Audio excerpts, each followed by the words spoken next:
EPAWA meteorologist Bobby Marchich here with your outlook for February 3rd, 2021.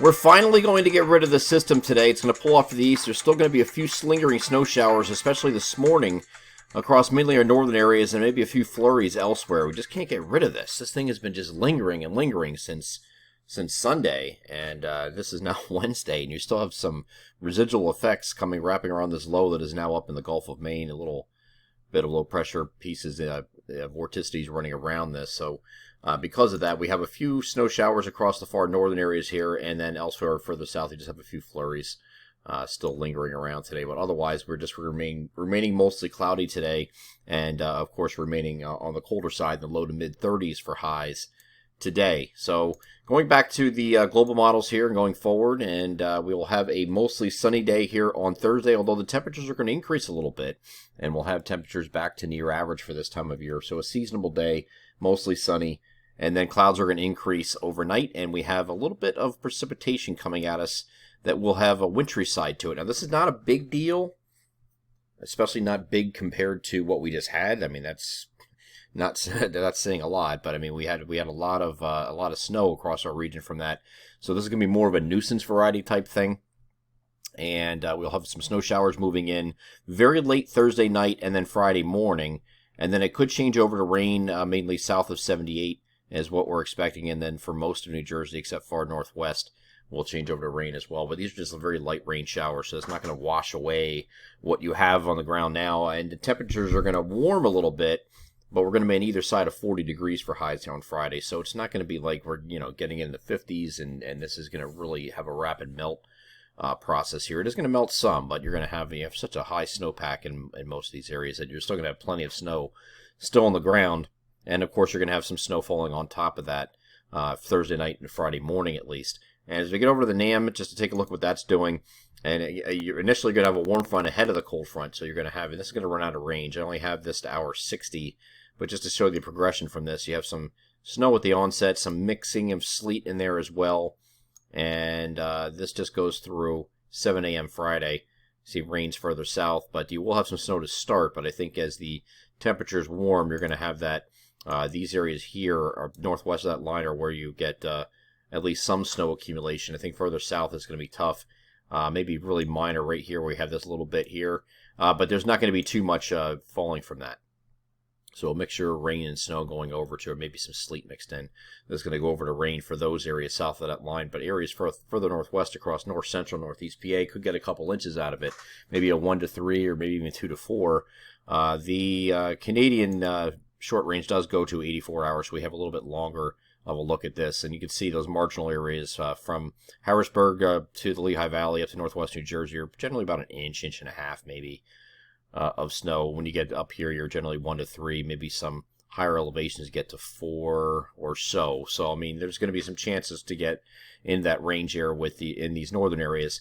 In here, it probably doesn't change over. So this is, if you melted all this down, just made this liquid, and that's it. I go to a different look here, just total precipitation expected here. You're generally like a 1/4 inch or less for most areas, okay? So that stuff falling up here that would be a little bit more, maybe a little bit over a 1/4 inch, could give you, 1, 2, 3 inches of snow, maybe even 4 in some of these higher peaks here. So that's a general idea here for Friday. It is going to be warmer, though, in the afternoon, and temperatures are going to get up to around either side of 40 degrees, except for the far northern areas, will be stuck in the 30s when it is snowing, of course. Then we get to Saturday. We are partly cloudy. Behind this, we're going to turn much colder. And temperatures are going to be back down to generally pretty close to the freezing mark. And that's going to hold again here for Sunday. Now, Sunday, we've been talking about this system here, and there's been a lot of buzz about Sunday and what's going on Sunday. I can still tell you that we are no different from where we were yesterday as far as any kind of consensus or agreement of what's going to happen here. The European model is still in its camp where it's showing accumulating snow across the region, and the GFS is not. The Canadian model is not. So we don't have a consensus right now. The only reason, and you're probably thinking, okay, well, that's only 1 out of the 3 models showing that. The only reason I'm giving a little bit of pause to this is because this is the European model, which typically handles these types of systems better. It's a system originating in the Gulf. It's a southern stream system. So typically, typically anyway, the GFS and the Canadian model are not as good at handling those kind of features, and they're a little more progressive with the southern jet stream here. In this case, there's two separate pieces of energy, and this piece of energy here is on the lead of the next trough. It's going to bring us very cold temperatures. Excuse me, on Monday and Tuesday of next week. And on the lead of that, there's a little vortex that's sitting right here at the base of the trough.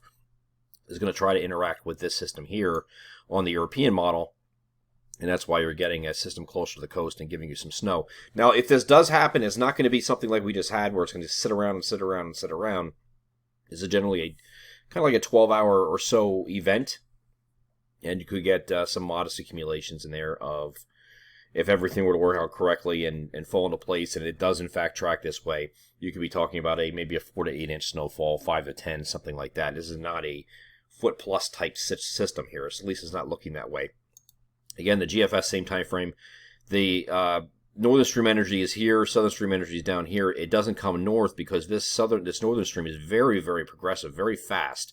And because it's pushing in this way very quickly, this low cannot come up the coast. Instead of coming up the coast like this, like the European model has, it just heads out this way because it's being forced out by this trough. So that's your differences in between the two. So we just have to find out the timing of the northern stream, and we don't have these energy pieces on land right now to sample. It's still up into it's actually entering into the western half of Canada, the coastal areas in western Canada right now. It's going to slide down the Canadian Rockies and eventually through the Rockies in the United States, through Texas and the Gulf of Mexico. So we get some time before we can get anything sampled as far as the speed of the northern stream. And that will be in a day or two. So we'll see. Hopefully have some kind of agreement tomorrow. That'd be nice, but I'm thinking more so by Friday we'll have a much better handle on this northern stream here and see what exactly it's going to do. So until then, yes, there's a chance, and I'm not shying away from that idea. I think we're still 50-50 here, even though we only have 1/3 of the models, the three majors that we use, the Canadian, the GFS, and the European model. We only have 1/3 in agreement with that, but at the same time, it's the European model is the best there, so it gets some extra added weight there. So we'll call it a 50% chance that we see something on Sunday, either snow or snow showers, we'll call it right now, and that's what we'll list in the local forecasts until we get some kind of better agreement. But behind this, some very cold air coming in here for Monday and Tuesday, partly cloudy on Monday with temperatures in the 20s, lower 20s in many locations, and upper teens up here in the far northern areas.